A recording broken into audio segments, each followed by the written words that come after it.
Hi, my name is Ying, and today we have with us again Joseph, who is the lead financial advisor from ACQUITY. So today Joseph will be sharing with us how much budget should you be allocating for your wedding, and how much should couples usually spend on average to plan on their wedding.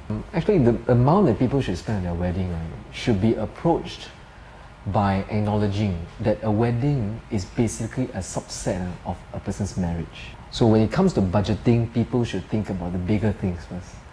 Okay, how much does this marriage cost me? Right?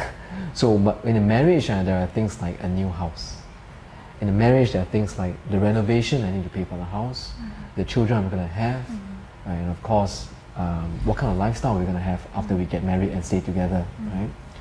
So from there, then people can derive a particular budget for your wedding. So that's the first step. Okay. All right. There is no particular amount that is ideal because everybody has different expectations. Of course, I hear the Blissful Bride's statistics that it's closer to be about $20,000 over to $30,000 per event. Okay, so that's just a statistic. The first thing, like I said, would be to look at the affordability, which has to do with the existing resources that the couple has, the existing financial situation, which has to do with their income and their expenditure. Now, the second step would then be for the couple, right, to speak to each other, to communicate what are their values, like what's important to them. So some couples are lucky in the sense that, oh, okay, the wedding is really important, the honeymoon and the house are not important. Okay, and then even if they shift into a house that doesn't have very nice renovation, they're absolutely happy because, you know, every day they'll look at the videos and the photos of their wedding, right?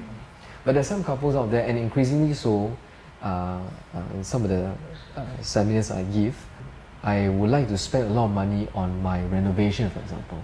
Or the honeymoon? Or the honeymoon. So certain aspects of the wedding, maybe they scale down a little bit. It's not wrong to say that, okay? But it would be definitely wrong if one party loves to spend a lot on the wedding and doesn't tell the other party, and the other party is thinking more about the renovation. That would really be wrong. So then I guess you need that kind of conversation between husband and wife to be, right, about what you should spend. So officially from photo shoot all the way until banquet, until your honeymoon, okay, that is compartmentalized as your wedding costs. Right? Now, beyond that, it would be your home. More likely than not, renovation and you know, things like that. Okay, pre-wedding costs. Okay, people go for packages. Right? Some people prefer to do it a la carte. It means they get their own photographer. Maybe they customize their gown and get the suit done. Some people put it into a package and get it for a bridal studio. Right? Okay.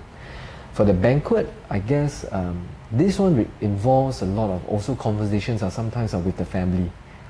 So I know a lot of young people these days, they want maybe an event that can be for them and their friends. It's like a party, you know, very Western style, you know, very easy.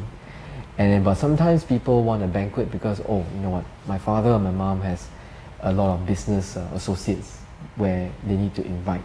So it'd be a bigger affair, right? It becomes a family affair. Yeah. Okay. And as for honeymoon, some couples, they love traveling.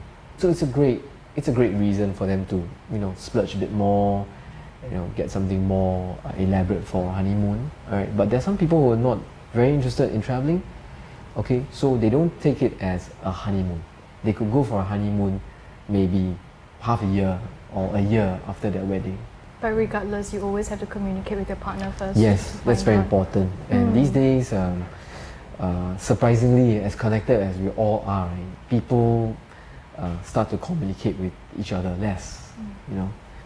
So husband and wife, right, should really be transparent to each other about what their resources, right, so that when they plan for the wedding, they don't go over budget. So if you can't be transparent and communicative at the start, you know, the chances they're going to be like that for the rest of their lives is less. So I guess for couples who are listening in, if you haven't been talking to your spouse about these matters, okay, now that you're getting married, best time to start right now. Yeah. So one of the best people to speak to in this communication between husband and wife is your financial advisor, right? Because then you can use finance as a platform to communicate. To communicate. Yes, and this advisor should not have any gender bias, and his knowledge and competence should be of a certain level. Definitely. Right, before he's able to create this platform for husband and wife. Yeah, so do that. Let the financial advisor be the middle person for this communication. Yeah. And in the next episode, we'll discuss, are you a saver or a planner, and what about your partner? Thank you so much for watching this episode, and if you have any more questions, feel free to leave it down in the comment sections below.